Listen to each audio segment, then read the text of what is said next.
There is a minority, perhaps even a significant one, but a minority nonetheless, of freedom-loving individuals who are touting emigration, possibly permanent, as a possible answer to their quest for personal freedom. This may sound like a good idea if you believe your own country is irreparable or at the very least hard to repair during your own lifetime and of your children's, but at the same time one also needs to ask the correct questions, or at least some of them.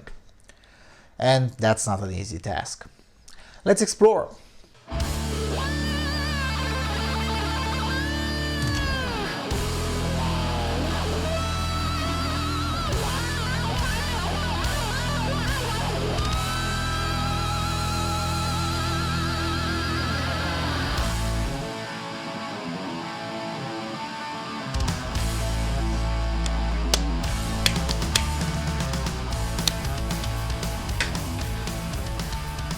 Hello everyone and welcome to the Freedom Alternative. So emigration is a complicated business. It really is, because it's not like other economic transactions, and that's because it's not just an economic transaction. Sure, one could say that every economic transaction has a socio-political dimension, and in a way that's true. But it's one thing to choose to buy, let's say, a stove from Thailand rather than China or Russia, which is an economic transaction with socio-political dimensions too, and a whole other thing to choose a country to relocate to for a longer period of time or permanently. In the former case, I only choose to engage with the socio-political dimension for a very limited amount of time. In the latter case, the choice is profound and thus has multiple implications beyond the present, not to mention additional ramifications on other dimensions such as mental and physical health, overall lifestyle, and so on and so forth. So in this video, I'll try to break it down into 3 categories of questions you need to answer to when considering emigration. Questions related to immutable characteristics, lifestyle preferences, and economic proclivities. These are aspects that concern you, the individual seeking emigration, and aspects that you need to take into account when choosing a country to emigrate. Of course, the underlying assumption here is that you move with the intention to adapt and integrate into the society you're moving in. If you're revolutionary, then I'm sorry, this video is not for you. So with that said, let us begin. Chapter 1. Immutable characteristics. Now, immutable means unchanging, or in a more liberal sense, a characteristic that is inherent in yourself, that you did not choose and you have little or no influence over it. While the cathedral media tries to tell you that everyone is equal and we're all the same, normal people know that in reality this is simply not true and never has been true, and it is unlikely that it will ever be true. So, there are a few immutable characteristics that are very important. 1. Your age. There simply is the case that some countries are less friendly or more friendly depending on your age. For instance, the Netherlands or Georgia are very fine countries if you're young, but brutally unfriendly if you're over the age of 60, unless you have a big retirement fund, and even then it can get complicated. The reverse is true for places like Israel, Switzerland, or rural Namibia. Places that are generally safe, generally slow and boring, and generally stable economically, which makes them ideal for spending one's retirement.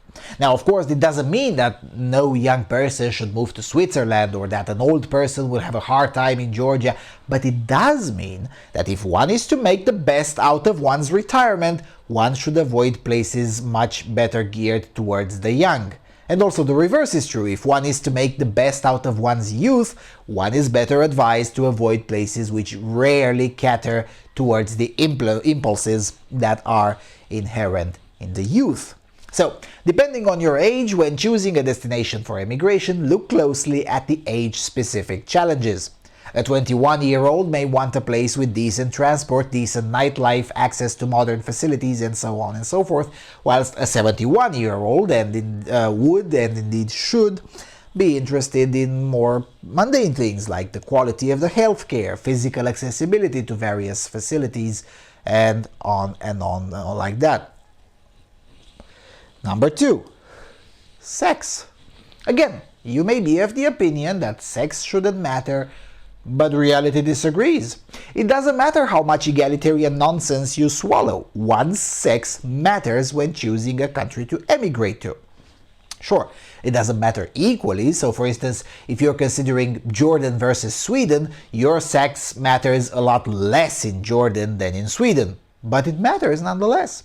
If one is male, one should absolutely avoid Sweden, Russia, Norway, Senegal, Spain, or Canada. If one is female, one should avoid Iran, Saudi Arabia, Egypt, or Qatar. All the rest are less extreme than these, but nonetheless, one should look at the sex-specific challenges of the intended country. For instance, if you're young and intend to have children in the destination country, you might want to avoid the countries or areas of countries where infants are subjected to genital mutilation as a matter of routine. Anyway, meanwhile, number 3, height. I'm very serious about this. Every society has its facilities built based on the median of the height in that society. If you're 2 or 3 standard deviations taller than the median in the intended country, you might want to think twice. At first, it may not sound like a big deal until you realize you'll have to fit in buses and taxis built for smaller people, smaller cars, smaller buildings and offices, smaller chairs, and so on and so forth. Being the tallest person in the group 24/7 for decades comes with challenges. Now sure, you may end up deciding that it's worth the trade-off, but what I'm saying is that you should absolutely take it into consideration. Number 4, of course, race. Now, it is true that one's race matters slightly less today than 100 years ago, but on the vast majority of the planet it still matters quite a lot. It is also true that this aspect depends on your personality as well. If you're one of the easily offended types, then stay away from East Asia and most of Africa. If you're like me, with a relatively thick skin, then the list of places to avoid gets pretty narrow. Places that, for instance, I won't go strictly on racial grounds include the Republic of South Africa, rural China, Haiti, and certain portions of India. Again, as an emigrant, visiting is a different issue. But then again, this is not just about outright hostility. It's also about more subtle aspects, as you all know. For instance, the level of societal anti-white racism in China is pretty high, and it's reflected in the bureaucracy too. So even if you choose a big metropolitan area where the level of outright hostility is very rare, you may still encounter various challenges strictly on ethno-racial grounds. The good news is that when you do this analysis for your own, you don't have to share it with the public, so you should do it and be very honest with yourself. Alright, that was easy. Chapter 2. Lifestyle preferences. Now, freedom is not the same for every individual. As a result, what some may deem irrelevant may indeed be very relevant for others. I was recently discussing with a friend a comparison between Albania and Singapore. And I was saying that if these were the only 2 choices, I would choose Albania without even blinking twice. For the simple reason that in Albania, I don't risk getting canned for chewing gum. Now, I don't actually chew gum, basically never, really. But the point was that Singapore is way too socially repressive for my taste, and there's no way I would tolerate that in exchange for slightly lower taxes. Of course, not all lifestyle preferences are created equal, and some are more important than others, but nevertheless, there are a few preferences you should look how they're treated in the destination society when considering immigration. And these are something like this. Number 1, religion. Now, freedom of religion is not understood equally on this planet, and I will argue that it never will. So depending on your preferences on the matter, some countries are indeed a no-no. So, if one is a Christian, then places like Egypt, Algeria, China, Iran, Saudi Arabia, Sweden, Denmark, Sudan, or Somalia are to be avoided at all costs.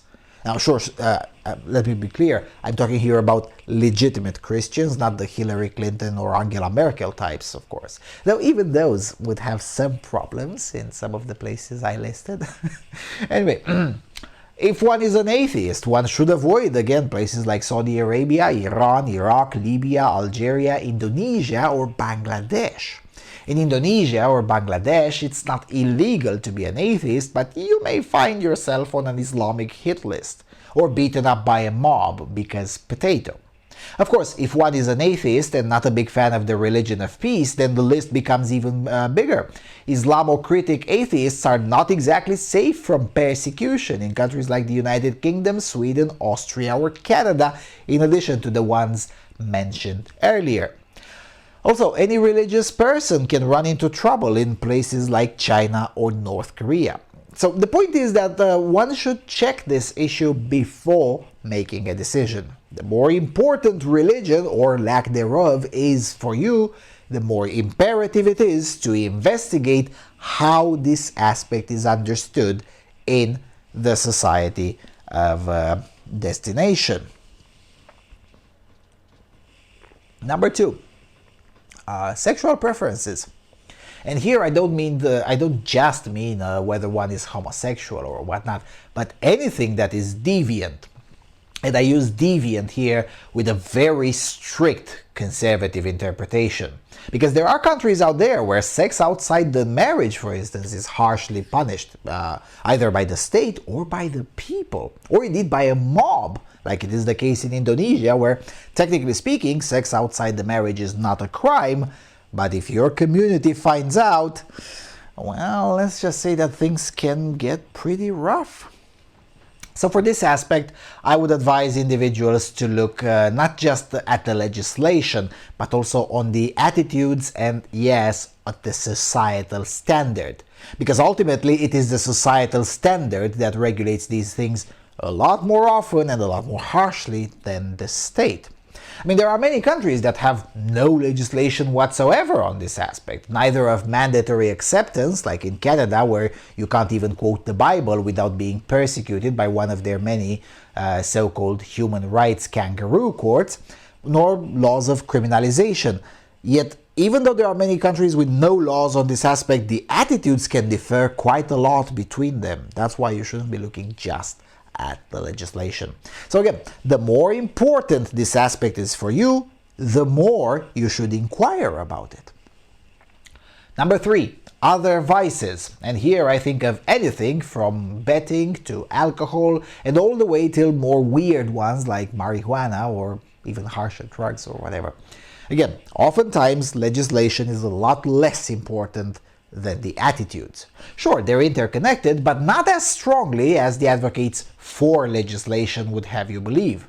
So for instance, marijuana is illegal in the Netherlands or the Czech Republic or Italy. In reality, things are very different. I mean, the Netherlands is effectively a narco state. So depending on your preferred poison, look that up carefully. Number 4. Property or renting. I mean, in a way, this belongs both here and in the economic proclivities category. But I'll put it here because more often than not, this is a lifestyle choice. So if you're looking to own a place, there are countries you should avoid, such as Singapore or Thailand, places where ownership of a house by a foreigner is essentially haram. Then there's the issue of renting, which is more often than not regulated by cities rather than national governments. And some countries have a de facto free market when it comes to renting. This is the case of Eastern and Southern Europe and most of Asia, while others employ a very strict and tight communistic framework, such as Sweden, where queuing to rent an apartment can go up to 10 years in some cities. So make sure you study this carefully depending on your preference and, of course, of your available shekels for this endeavor, though I'm assuming that if you plan for emigration, you already have some shekelim at hand. Number 5, children. Now, having children is indeed a lifestyle choice in the current year. It may be a desirable one, but it's still a choice nonetheless. So, if you plan to have children or you already have minor children with whom you will be moving, make sure you do a thorough research on that topic. Sure, some would say that you should do that in your own country too, but then again, you don't choose when and where you are born. However, you do choose where you live, so doing your due diligence is much more of a duty in the case of emigration.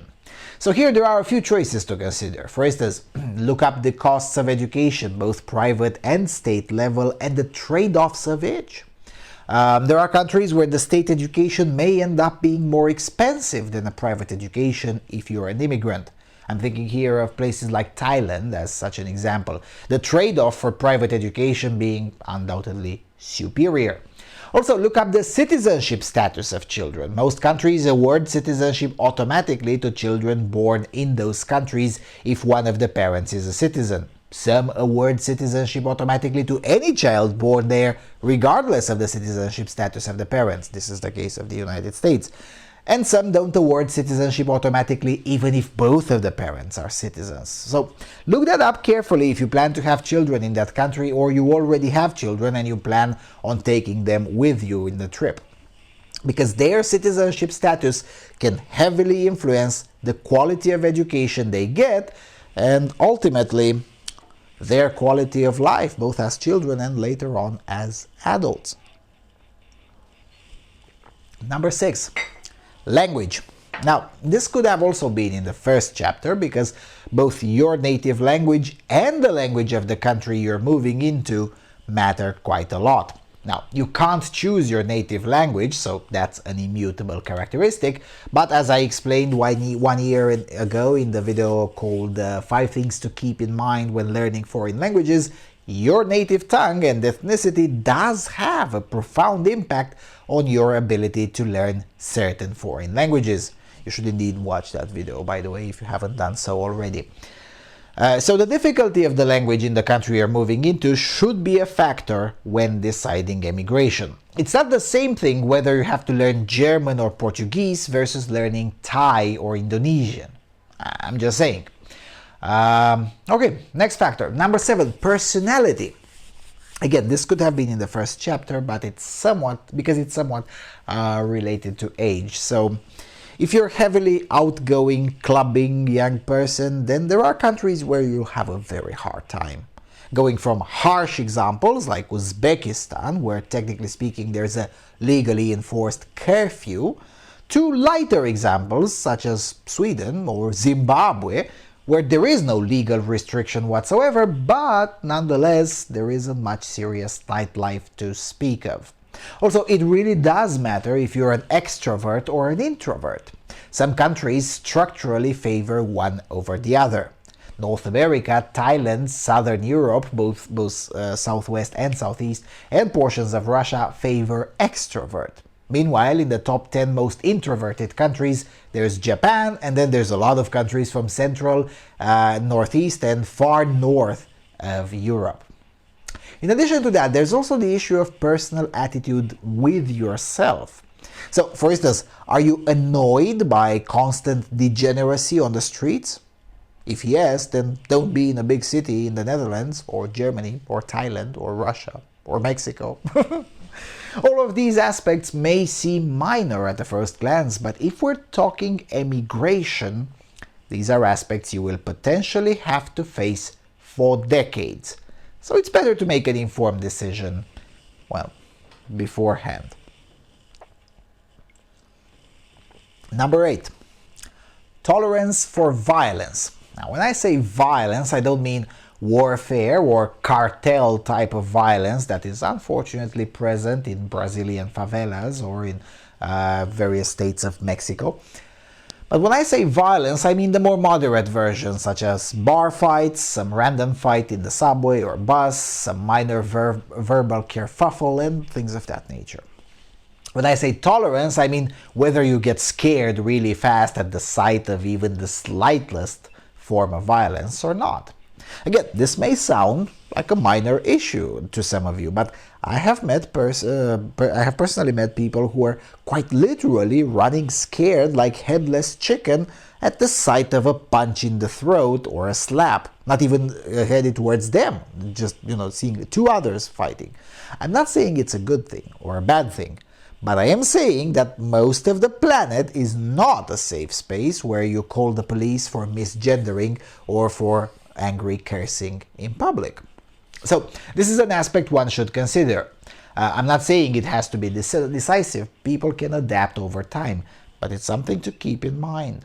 And can you adapt to that? I don't know. You know that answer. You have to discover the answer. Number 9, the climate. Now, here's something that I've learned. There is no such thing as a perfect climate for you anywhere on the planet. That's just a fact. There isn't. But there is something good enough most of the time. And when emigrating, this is an aspect to keep in mind. Sure, you may end up concluding that a terrible climate can be accepted in return for other aspects that you deem more important. That's what I did when I decided to stay in Romania, even though I absolutely despise the fact that 6 months a year is too damn cold for my preferences. Also, depending on the climate, there are also costs to keep in mind. Usually warmer climates are cheaper, unless you're one of those bundles of sticks that can't function without air conditioning. I mean, I really do pity those people, because air conditioning is really superfluous outside some very harsh areas like deep deserts or the eastern coast of the United States. Nevertheless, this is an aspect you should look carefully into. I've met a few immigrants here in Romania who are shocked to wake up in the morning in January and face a minus 25 degrees Celsius temperature. And I was like, well, yeah, it's cold winter. And yeah, sometimes it gets even worse than that. Sometimes for months on end. Welcome to continental temperate climate, I guess. Or even worse, immigrants to Canada who complain about the weather. Now, in the case of Canada, the weather truly does suck, but then again, that's the least terrible part about the country. Anyway, enough of this. Let's get to chapter 3, economic proclivities. As I was saying at the beginning of the video, economics is not the most important, but it's just a facet of the issue. Emigration is not just an economic transaction, hence why I'm talking about economics towards the end of the video. Nevertheless, there are indeed economic concerns to keep in mind. After all, emigration is an economic bet too. So for instance, Germans who retire in Hungary are betting that Hungary will stay cheaper and less insane than Germany for as long as they'll be alive. They could be proven right, but they could be wrong too. It's a wager. So there are a few economic aspects you should keep in mind when emigrating, and of course square them with the other aspects such as age, personality, and so on and so forth. Most important in my opinion, number 1, tolerance for risk. Now, emigration is in itself a risk, that's clear. So in a way, if your goal is emigration, you already have a higher tolerance for risk than the median, but how much higher? Or in plain English, do you want to be an entrepreneur in the destination society or an employee? Sure, some would say that this is not an either-or situation and that in the current economy most people eventually do a combination of both, but that's a nice way of avoiding the question, really. And I've met quite a few in private consultancy trying to justify their unwillingness to face the question to themselves by using this kind of framing. That's why I'm bringing it up. But the question is real. Do you want to be an employee or an entrepreneur? And I'm asking this question in a de facto sense, or having the de facto situation in mind, because, for instance, in some countries such as Spain, Sweden, Slovenia, or Belgium, employees create legal entities, I guess in English they will be called sole proprietary corporations, in order to avoid a gigantic fiscal burden. And that's okay. I mean, tax avoidance is not just legal but entirely moral, because taxation is theft. But let's not confuse things. Creating a legal entity for tax avoidance purposes does not make one necessarily an entrepreneur in a de facto sense. So, how much risk are you willing to take? In some countries or regions of countries, being an entrepreneur is almost a crime. You'd be surprised in how many countries the notion of private contractor is alien when dealing with the authorities. And that's relevant because until you get citizenship, you need a way to justify your economic existence there and not be a burden. If you plan to be a burden on the destination society, then, well, you're on the wrong channel. Number two, tolerance for nonsense. This is a very serious one. Now, I haven't studied the economic situation and the economic policies of all of the 195 countries, plus all the territories in the world, but I studied several dozens on 3 continents and visited close to 100 countries. And from that knowledge, I will say that I have yet to see a country that doesn't have some level of economic nonsense being imposed by the state. Singapore, for instance, doesn't allow you to own a house. Thailand doesn't allow you to doesn't allow you as a foreigner to own a house or an apartment on the ground floor of a building. California will soon not allow you to do video chat without a license and a state-mandated course. I wish I were joking. So there are aspects you should study carefully and decide how much economic nonsense you are willing to tolerate or are able to avoid. And this can be pretty complicated in certain trades such as agriculture, medicine, or construction. In agriculture, for instance, the planet is pretty diverse. If you enjoy risk and freedom as a farmer, Zambia is a great destination. They don't give you subsidies, but they also leave you alone to thrive or fail based on your abilities. On the opposite end is Europe, with a crippled, over-regulated agricultural industry largely ran by cartels in cahoots with Brussels and various politicians in each country. Somewhere between these extremes lies New Zealand, which has light regulation, no subsidies, but atrocious taxation levels. Same goes for medicine. You have places like India, where the de facto regulation is very low. On the opposite end lies Europe and Canada, where the level of regulation is so insanely high that medical innovation is basically non-existent. Somewhere between these two places lies countries like Mexico, the United States, Israel, or Brazil. Namely, some regulation, but there is also room for innovation, albeit slower than in India, but significantly safer. Sort of. Ish. It's complicated.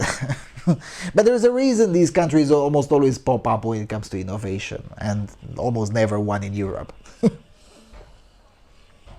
The point is that you should become versed into how your particular trade is treated in the destination country.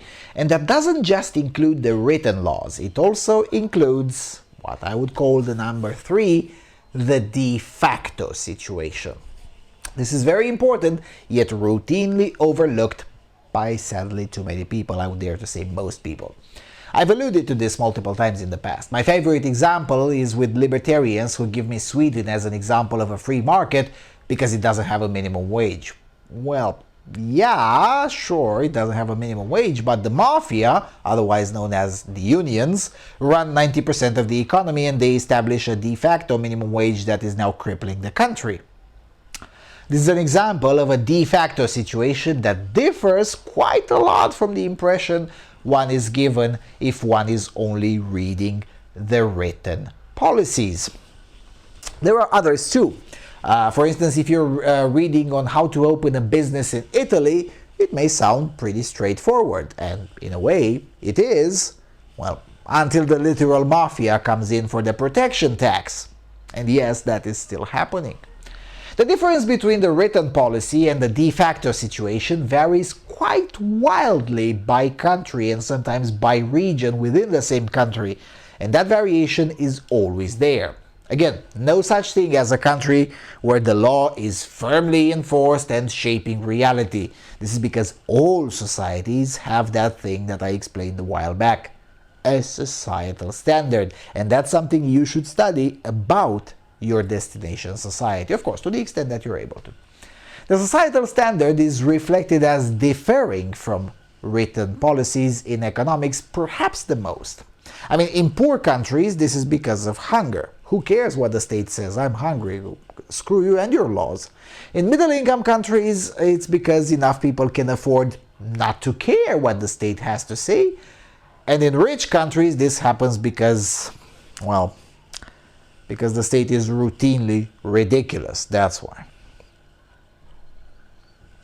And finally, number 4, your funds and your earning power. The two are somewhat intertwined because the first is somewhat dependent on the second. So, the decision on which country to choose has to be based on what is your starting fund, and the amount can vary quite wildly by country and by your earning power. If your starting fund is X dollars, but you have a quick way of getting yourself into the best paid trade in the destination society, that is to say, you have a high earning power, then the only question is whether that X dollars are enough to support you until you get into the trade and start earning. If, however, you aim to be either an entrepreneur or an employee in a more, well, normie industry, then the calculus gets a little bit more complicated. And the variation of the amount by country, again, can go pretty wild. So, for instance, I could retire tomorrow and not have to work another day unless I want to in the Republic of Georgia with a fund of $300,000. I'm not that old, but $300,000 goes a long way towards a peaceful and not poor life for decades in a country like Georgia. By the same token, $300,000 won't get me too far if I want to move to Switzerland. Definitely, I couldn't retire tomorrow with $300,000 in Switzerland. I definitely need some earning power there, and pretty fast. So on the question of funding, you will have to necessarily become intimately acquainted with the notion of purchase power parity. Just like people aren't equal, economies aren't equal. The exact same $50 bill can be worth a lot more in one place than in other. Case in point, see my budget for the Gulag tour in Central Asia. And while you're at it, maybe throw a few shekels my way to get me to the Gulag. No, seriously, send me to the Gulag. But yeah, what this means is that you need to have an idea about how day-to-day life works before you permanently emigrate. Do prices tend to fluctuate unusually often, as it's the case in Zimbabwe, though a lot less so today than in the past? Do they stay stagnant for suspiciously long periods? And if yes, why is this happening? Is that risk manageable? And if yes, how? All of these are questions you need to have a decent enough answer for in order to avoid being like many migrants who end up resentful because it's not like they imagined. Don't be that immigrant. Ultimately, there are no perfect countries in the world, because perfect countries don't exist.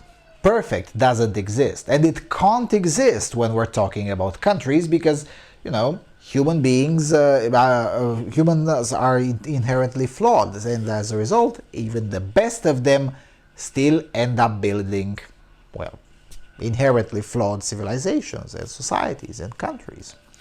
Now, with that said, there are, of course, countries that are better than others.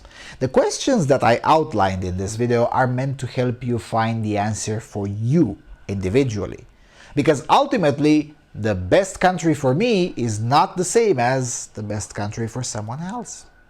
Going with the example given at the beginning of the video, posh businessmen and authoritarian politicians look at me in horror when I say that I'd never live in Singapore and that Albania is preferable 100% of the time if these are the only two choices. More regular people are intrigued by such a proposition, especially when they hear my reasons for it, because regular people don't know that you get canned in Singapore for chewing gum, or that you can go to jail for stating facts about the corrupt dictatorship. My personal balance between economic and social freedom may indeed be radically different than yours. That's why I avoid questions when I'm being asked. I avoid questions like, oh, but which country is the best to move to? Or when I don't avoid them, I usually answer with, I don't know. It's complicated. What do you want? And by what do you want, I mean, what do you expect from life? I mean, some people care deeply whether the country is a democracy or not. I don't, by the way. Others care whether some fringe minority practice is legal or not. Again, I don't. Some even care about that even if they have no knowledge on the subject, let alone personal involvement. People are weird, and your kind of weird may be different than mine. That's why it's nice to have countries, so there can be options for as many shades of weird as possible. But no, seriously, when deciding on emigration, these questions should be a priority, and the decision should absolutely not be made based on the opinion of others, unless those others are to accompany you in the journey. You shouldn't care that much what pundits believe about a certain country. Take their facts and then judge the questions yourself. You may end up with non-mainstream conclusions, but that's okay, because it's your life on the line, not the life of those who shape the so-called mainstream conclusions. Basically, don't commit the sin of assuming shit. And really, just avoid making such a decision for one single reason. If that reason is not imminent death or pernicious oppression, then think harder about how much do you really want to emigrate and make an honest assessment, or as close to honest as you can possibly do. All right. I guess that's pretty much it on this topic, really.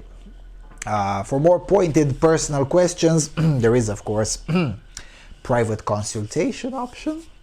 But other than that, I guess that's really all I had to say on the technical aspects of immigration. Now, whether you should emigrate or not, that's a value judgment. But, generally I'm not a big fan. Let me put it this way. But then again, says the guy who chose not to. That's a separate topic. Maybe I'll cover it some other time. Maybe, or maybe not really. Too personal. In the meantime, do tell me in the comments what have I missed. Also, emigrants and expats, let me know what other unexpected challenges you've met. And with all of that being said, thank you all for watching. Thank you for your consistent and generous support. Don't forget to subscribe to our social media. Visit our website. Send me to the gulag. And I will see you all soon on the Freedom Alternative.